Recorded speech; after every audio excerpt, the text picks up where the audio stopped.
Victoria Falls, between Zambia and Zimbabwe. The world's widest waterfalls.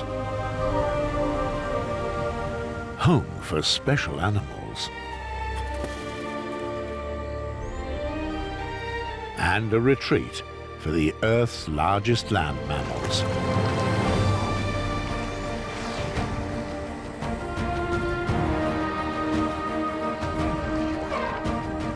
Sometimes here, it's like living in paradise. But there are times when it is like being in hell. Then it's a matter of life or death.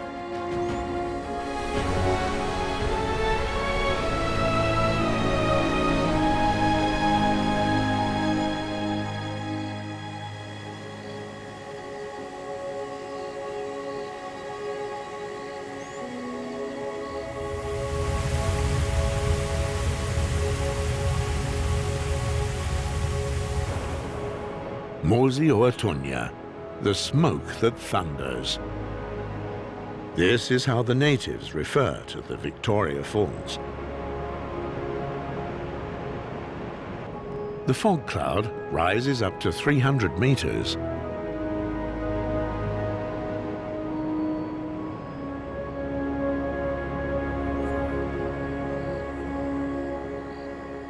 On a clear day, it can be seen 30 kilometers away.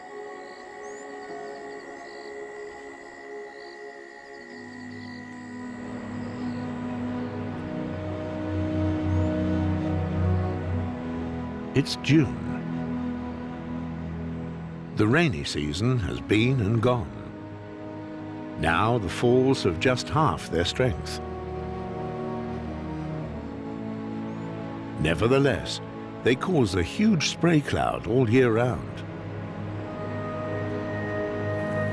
On the opposite side, humidity rises once again, enabling the creation of a tropical rainforest.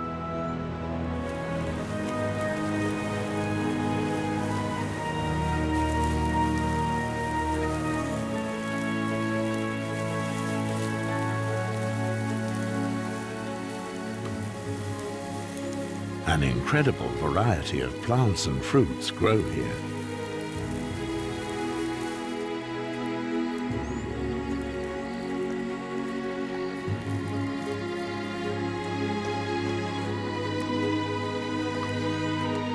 Under normal circumstances, a mini rainforest like this couldn't exist. But the year-round spume renders the impossible possible. The first European to discover the Victoria Falls was the Scottish missionary David Livingstone. He had travelled some 6 years through Africa as he first saw the falls in November 1855. Deeply impressed, he described the waterfalls as the most beautiful thing he had ever seen in Africa. Without further ado, he named the falls in honor of the British monarch, Victoria Falls. They are fed by the mighty Zambesi. Directly above the falls, the river course is dotted with dozens of islands.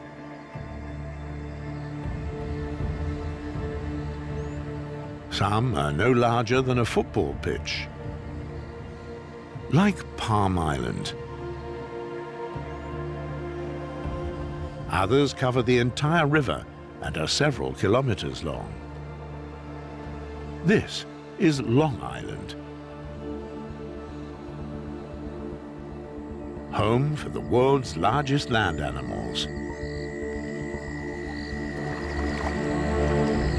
Elephants.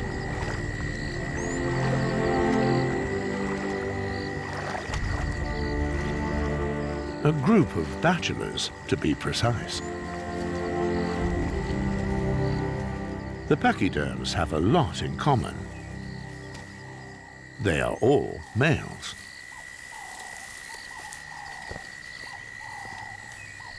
And they were all left behind by their families.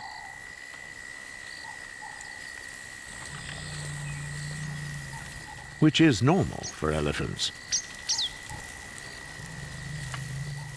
Now they represent a family of bachelors.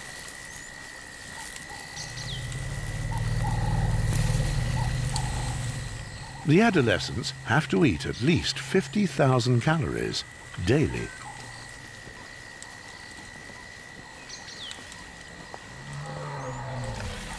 There are plenty of plants here.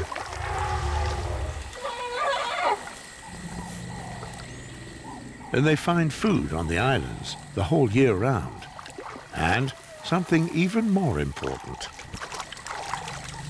water.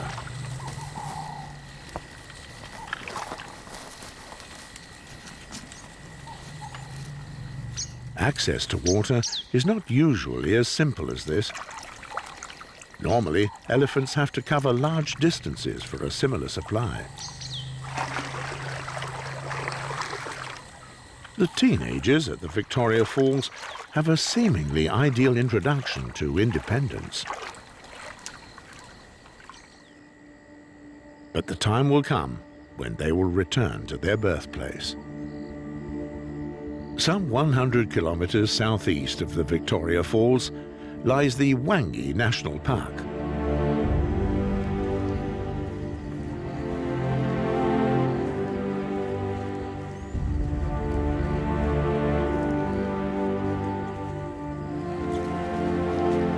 This is where their families live, their mothers and the next generation of youngsters. A paradise for pachyderms, albeit with minor imperfections. With the onset of the dry season, the waterholes of Hwange dry up completely. Then the elephants have to migrate. Some of them will come to the Victoria Falls. Perhaps there will be a reunion with the bachelors. Male elephants are fundamentally lone wolves, so to speak. At some point, even the bachelors will leave one another's company to live on their own. The young males will never know how it is to have a real family, as elephants actually live in a solely female society. The bulls are only allowed to join the females during the mating season, and even then, only the strongest. They will have to wait a long time to be able to return to their homeland and assert themselves as bulls.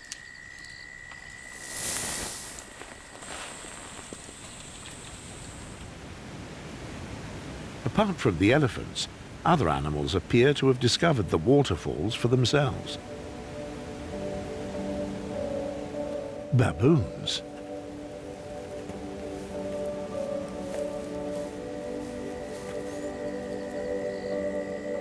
They have conquered the mini rainforest. For the primates, this is the Garden of Eden.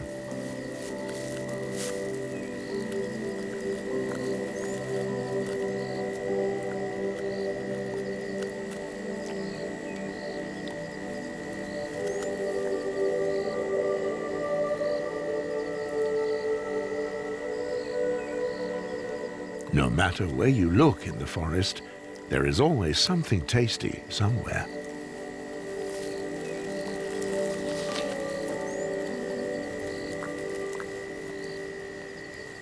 Baboons normally spread out when combing their territory in order to find food. The apes from the cloud forest find this unnecessary. They rarely roam.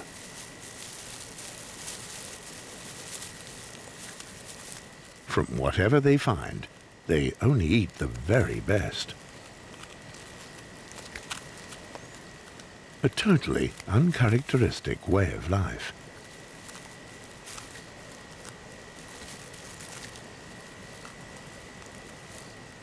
All of the other animals have to adapt to the constant changes between the dry and the rainy seasons.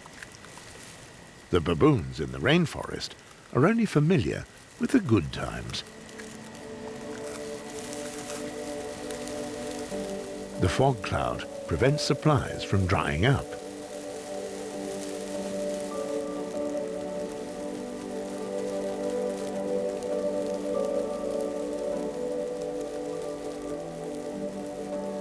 A carefree life. But it is not so paradisiacal everywhere at the Victoria Falls.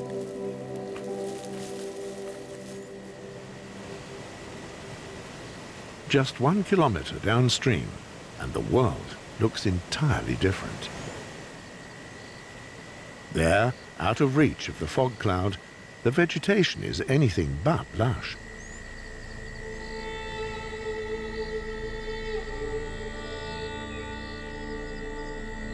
A baboon family lives here too.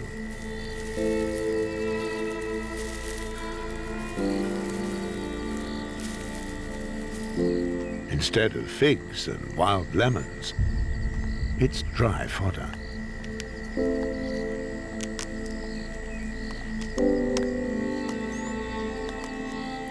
This male is in charge of the family.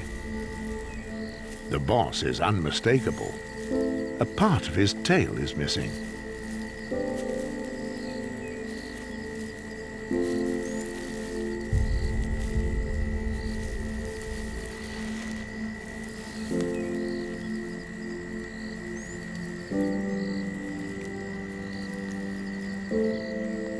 He has a large harem and almost a dozen children. An enormous responsibility. The females require plenty of food, otherwise they will be unable to produce enough milk for their offspring. And exactly this is such a huge challenge.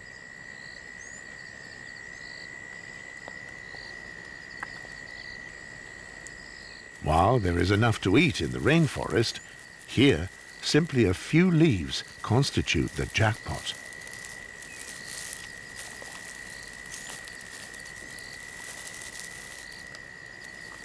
Fruit, too, has definitely seen better days. What the baboons have found reminds one more of dried fruit. It has to be softened for hours on end in their mouths. They always keep a small supply in their cheeks. By watching carefully, the youngsters learn how to deal with the scarce resources. Enough school for now. It's time for a break.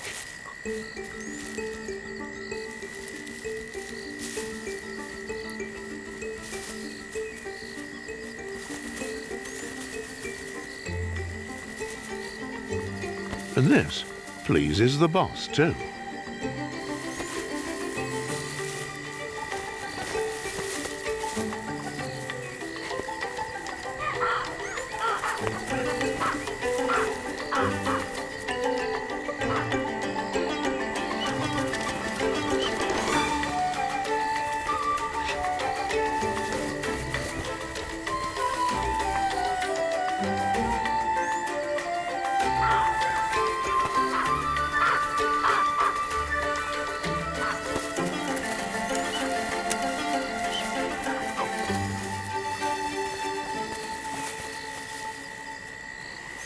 The family harmony is deceptive.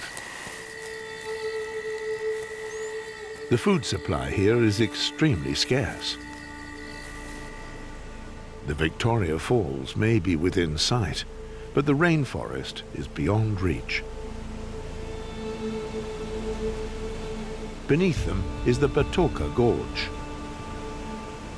The black basalt walls bear witness to their volcanic origin. In some places, they reach heights of up to 100 meters. Insurmountable for the baboons. The miniature rainforest, with all of its fruit, is simply inaccessible. The boss has decided to retire for a while. Before long, things will become even harder for his family. In a matter of weeks, the dry season begins.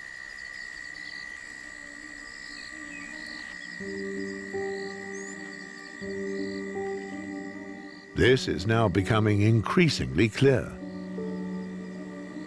In the early hours, clouds of fog drift across the water. The African winter coincides with the beginning of the dry season. The water from the Zambesi has cooled significantly. Instead of 25 degrees, it's just 15. The hippos don't like that at all. The animals freeze off Palm Island despite their massive bodies.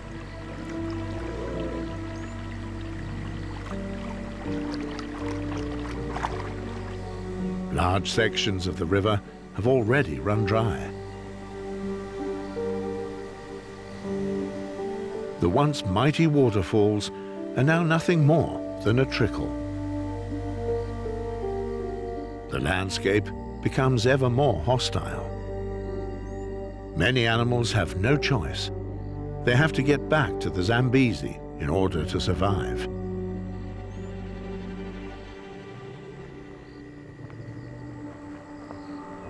As is the case for the elephants in the Hwange National Park.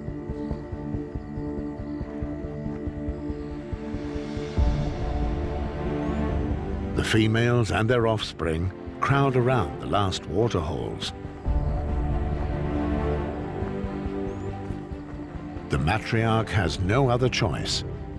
She has to lead her family on.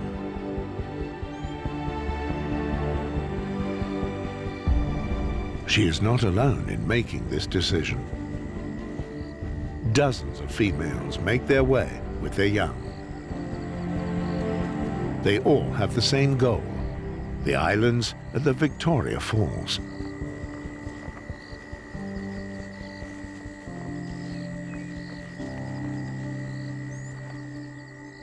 The bachelors will not have the river world to themselves for much longer. They have spent the past few days on Long Island.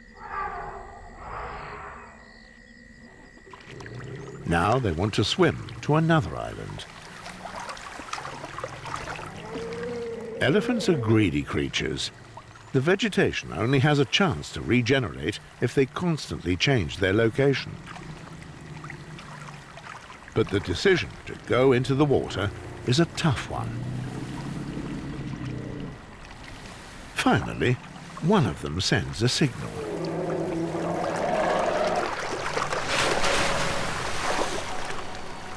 There is no leader to make decisions in a bachelor group. Just who will one day dominate remains to be seen. And the elephants use the water to check their ranks.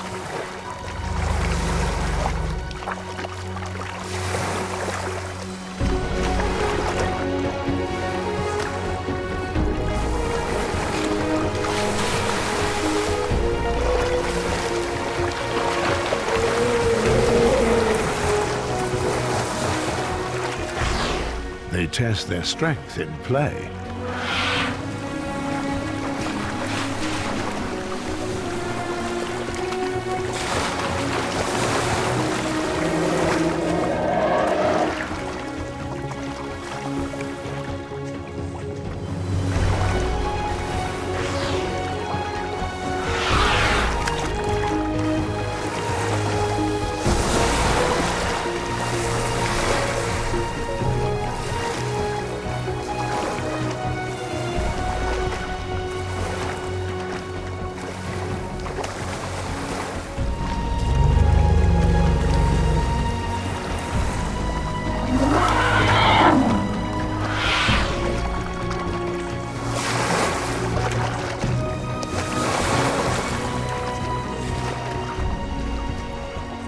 The youngsters don't seem to take it all that seriously.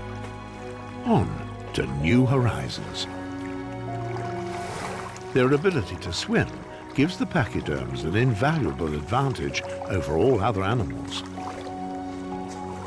While they go from one island to the next to eat, most other animals are subjected to the full harshness of the dry season.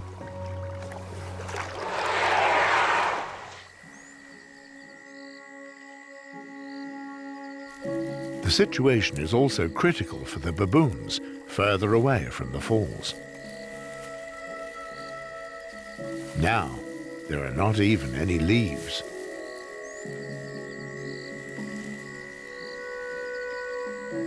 Yet until now, they are not showing any signs of malnutrition.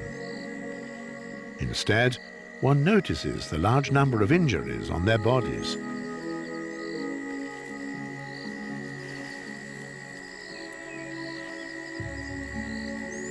Even some of the young have incurred quite serious wounds.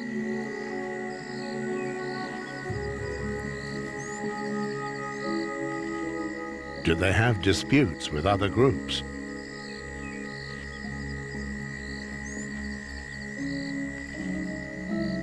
And how do they manage so well, despite the obvious lack of resources? Which secret is held by the clan boss's family?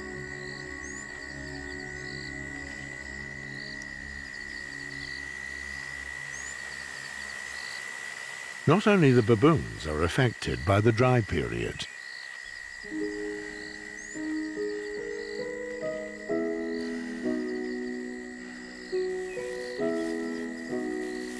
A few weeks ago, this female warthog delivered her babies. They have been searching for food with their mother for days. The young are exhausted. Now even unusual food sources are welcome.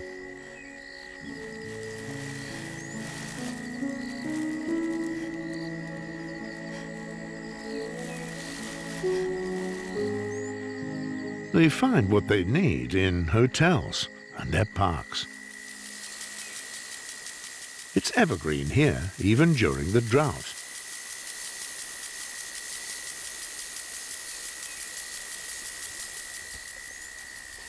And it's not the first time the mothers have been here.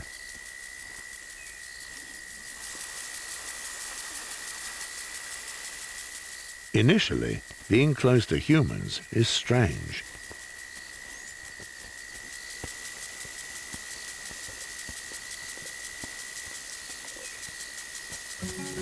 But their insecurity is short-lived. The fresh grass is simply too enticing. Warthogs are actually omnivores, but their diet is mainly plant-based.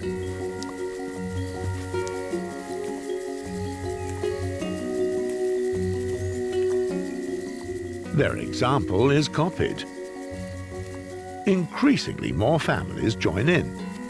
And who could be more happy about that than the little ones?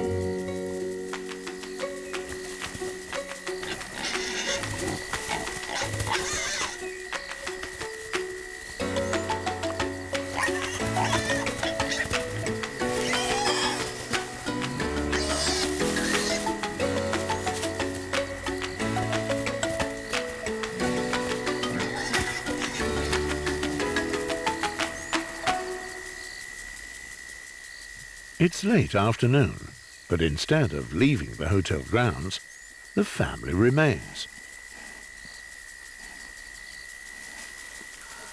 They will not return to their territory until the rainy season begins.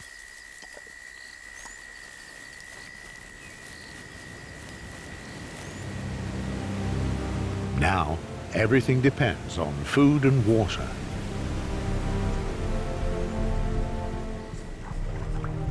The same goes for the elephants. The first families from the Hwange National Park arrive at the islands. For some, it's their very first time. And they've never been in water before. Mothers and aunts keep them in the middle, for their protection.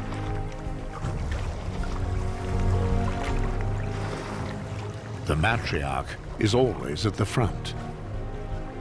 Many females lead their families here.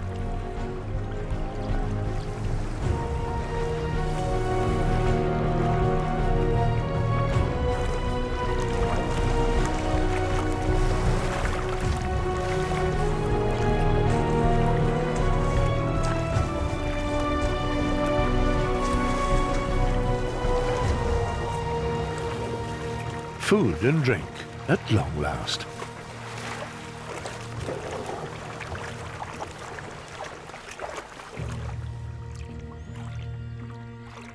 Apart from them, the islands are only inhabited by a solitary bull.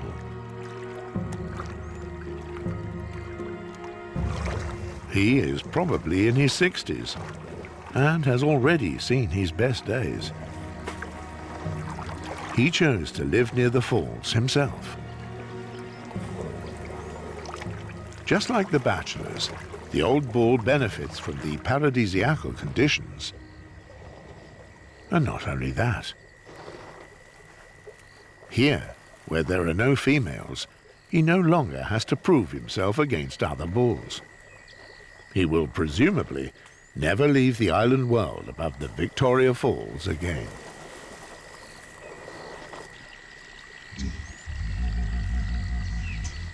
The hippos take advantage of the sunny day.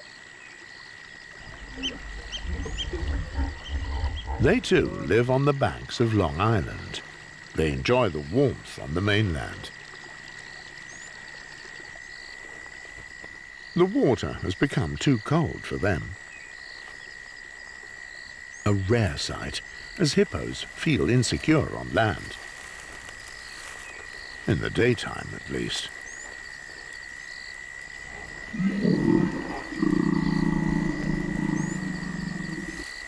This is why the leader is always on alert.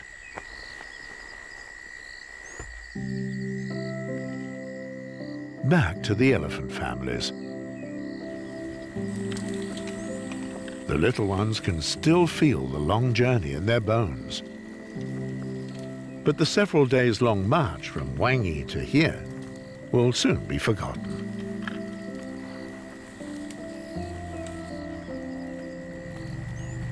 On Long Island, the pachyderms and their offspring are doing fine.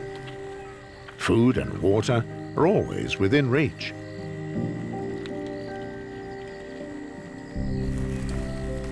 Adult elephants eat up to 500 kilograms of plants every day.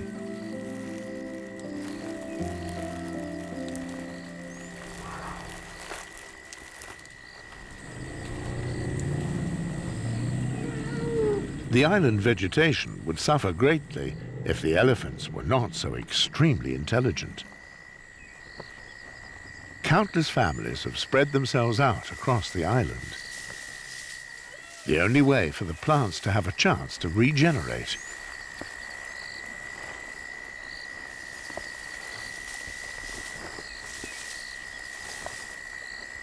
They all adhere to the same route, nonetheless. They move from Long Island's north, slowly, toward the south. In doing so, they gradually approach hippo territory. This is immediately registered by the hippo bull.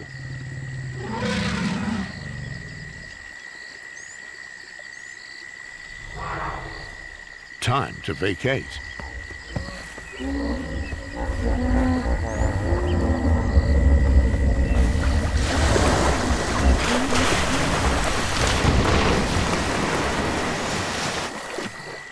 Hippos have a great deal of respect for elephants.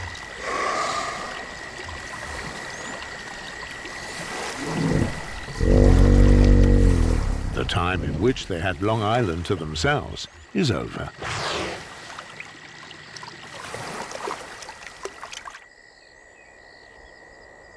When night falls, the islanders at the Victoria Falls also come to rest. Thousands of birds search for a room for the night.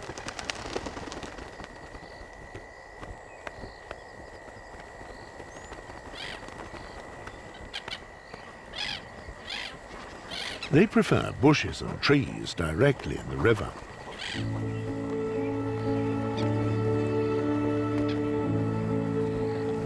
These are the safest.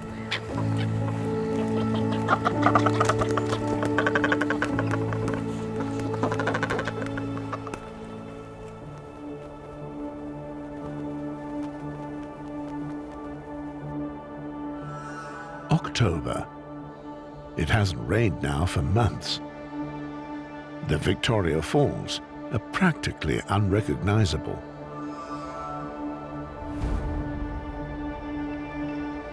Just a few months ago, the world's widest waterfalls noisily made their way downwards. Now the water levels haven't been this low for almost 30 years.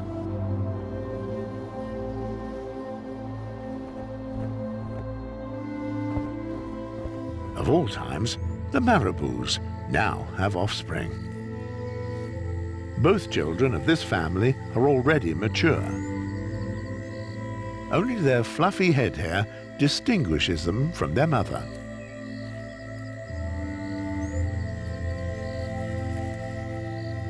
Many challenges now face the adults. The parents do all they can to protect their young from the heat.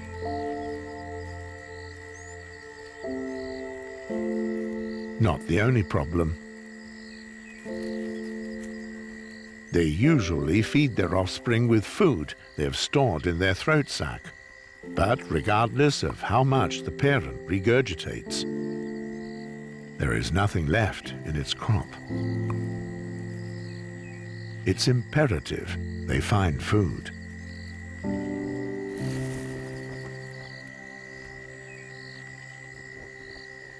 Water levels have subsided in the past few days. Some sections of the Zambesi are little more than puddles. Fish have been caught in them. They scour the ponds systematically. The fish have hidden themselves somewhere in mud. Patience is a virtue. In the nest, the situation worsens dramatically. Distressed, both mother and child snap at anything that moves. Persevere.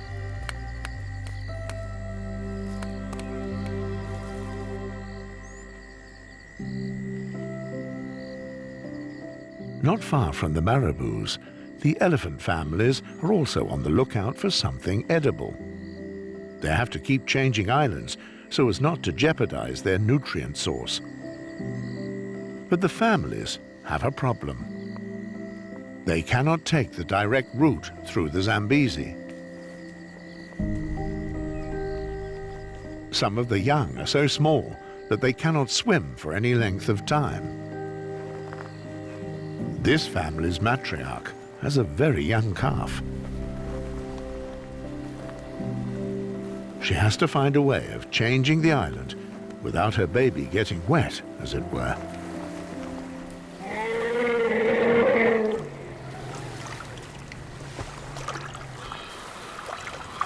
The family has to maneuver several stony hurdles. They all keep close. Together, they accept the inconveniences of a land route, especially for the calf.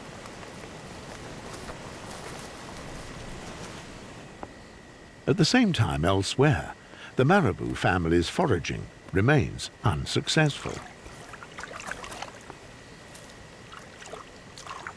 As they are hidden deep in the mud, it's almost impossible to catch any fish.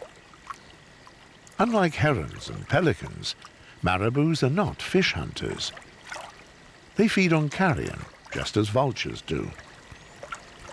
Their water search is more show than anything else. But there is one chance.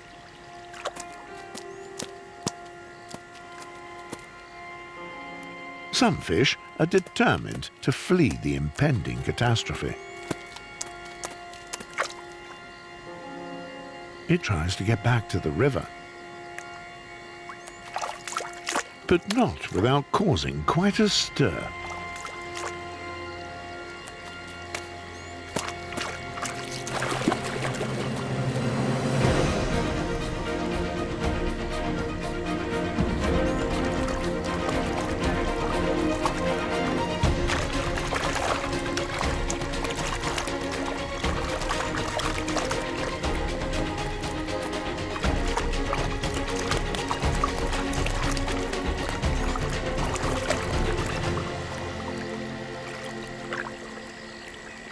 The struggle for fish will continue for weeks on end.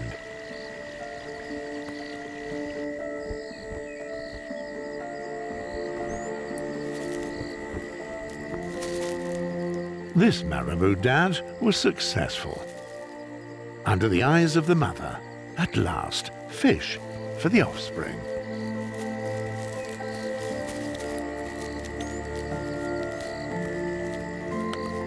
For the time being, the young are taken care of. But they have to depend on their parents' care for many weeks to come.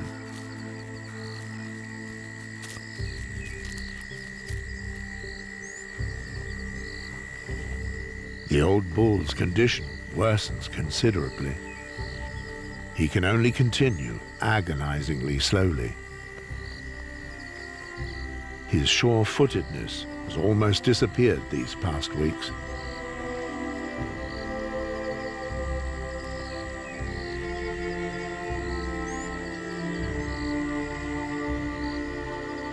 The old boy is just a shadow of his former self.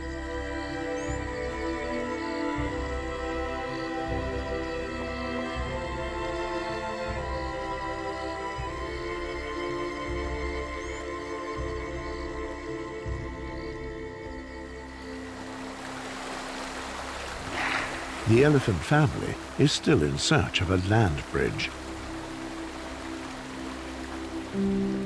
The little one can hardly keep up. He keeps falling behind. The fellowship waits until he reaches his mother again. Not just the calf, they all have faith in their leader.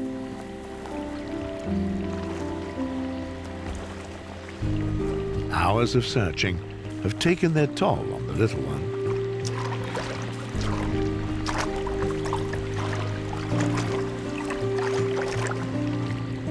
But his mother's experience pays off in the end. She finally found a land bridge to the neighboring island. The calf follows his mother, literally on his last legs.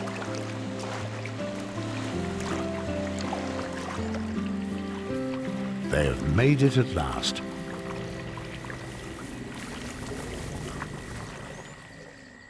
Despite all of the efforts, elephants at the Zambesi endure the dry season well. Others have to fight for their survival. The baboons beyond the gorge are particularly affected by the drought. There is nothing left to eat here. It hits the chief's offspring most.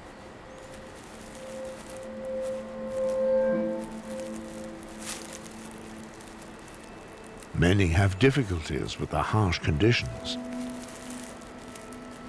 If the boss doesn't come up with something, his family faces starvation.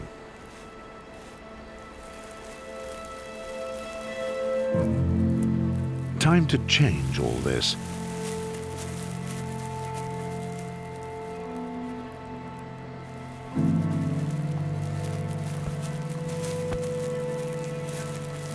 They all follow their leader. A raid of a most special order.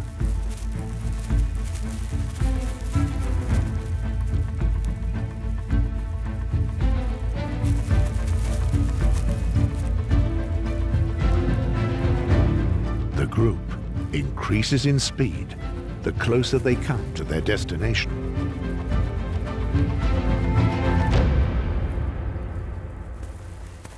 The border road between Zambia and Zimbabwe.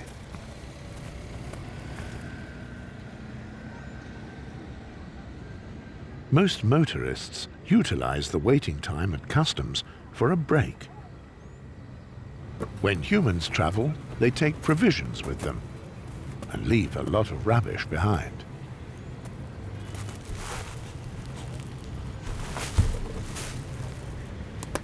The youngsters concentrate on the rubbish bins. They always find something here. The adults go one step further. Bristling with self-confidence, the boss simply makes the road his territory.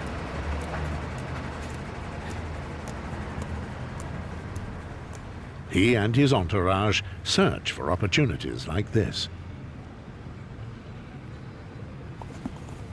The baboons have no inhibitions. Sometimes all they find is a piece of fruit. On other occasions, it's an entire day's ration. The boss and his family certainly get their money's worth at the border post. As lavish as the supply may be, danger lurks everywhere.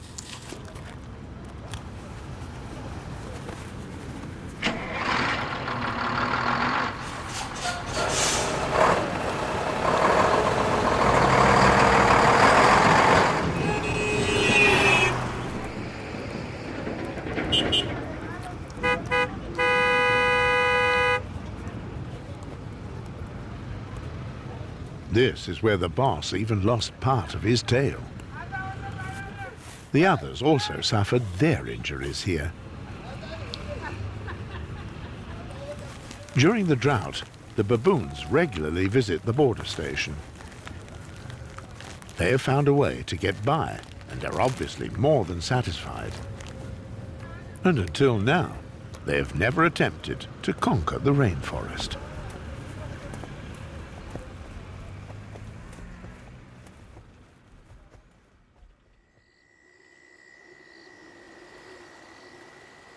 The beginning of December, change comes suddenly out of nowhere.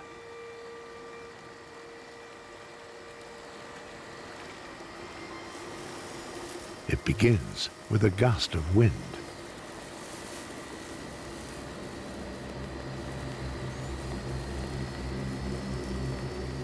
The weaver birds can sense it precisely. And then it's there.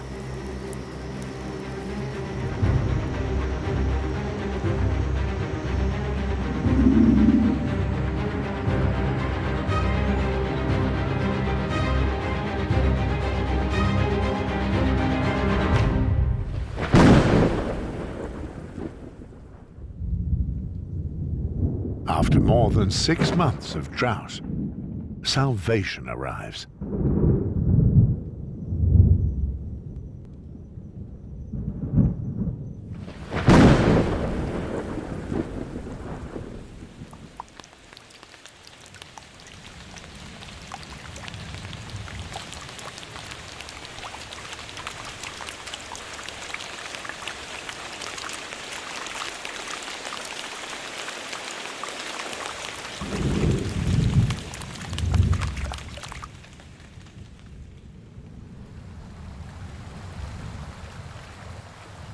The first rain has fallen, but it will take weeks for the Zambesi to flood again.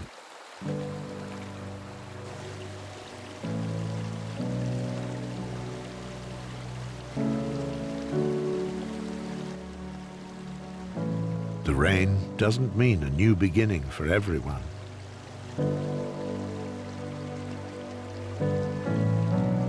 The old bull has died. The rain has arrived too late for him. It doesn't take long for his carcass to be found.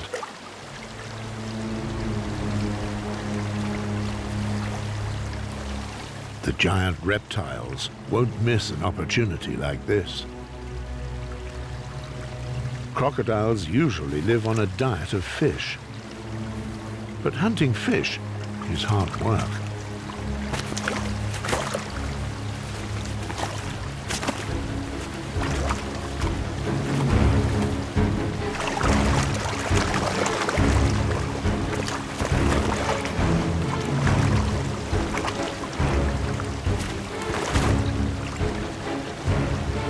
For them, finding the dead bull is like winning the lottery.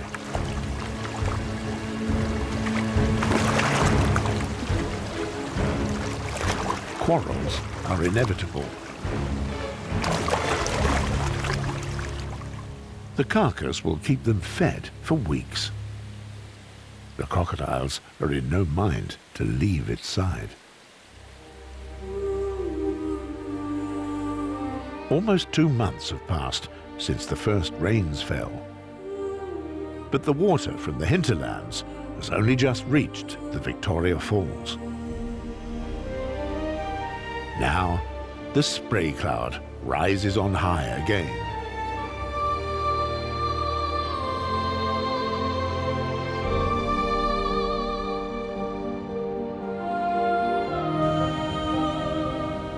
The water now plummets over a distance of almost 2,000 meters into the Batoka Gorge.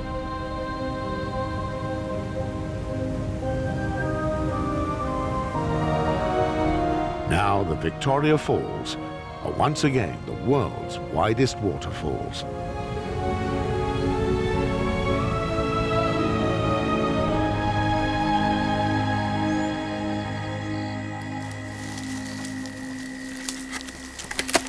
As far as the elephants are concerned, the rebirth of the falls are an important sign. And in the nick of time, too, as the island vegetation has suffered significantly. They're returning to the Hwange National Park. It's green there again.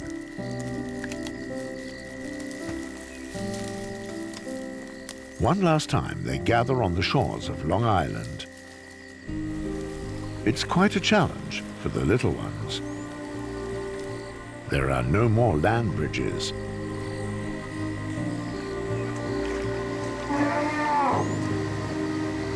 Once again, the adults protect the lives of the calves. Without their help, the young would be swept away in the current. Then finally, they made it, and will be back again next year.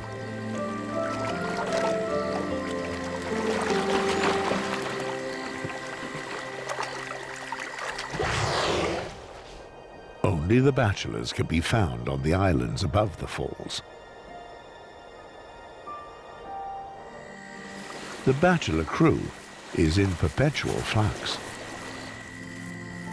New young elephants join them.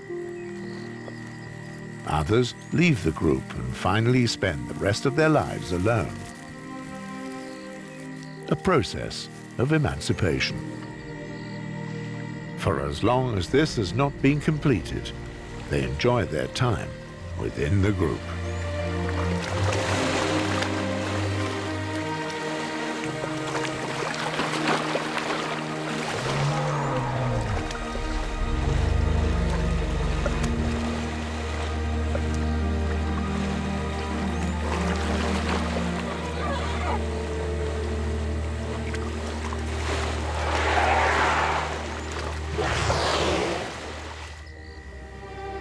The Victoria Falls are one of our planet's greatest natural wonders. Some animals have found a permanent home here. For others, the falls are a refuge during the dry period, without which they would hardly survive.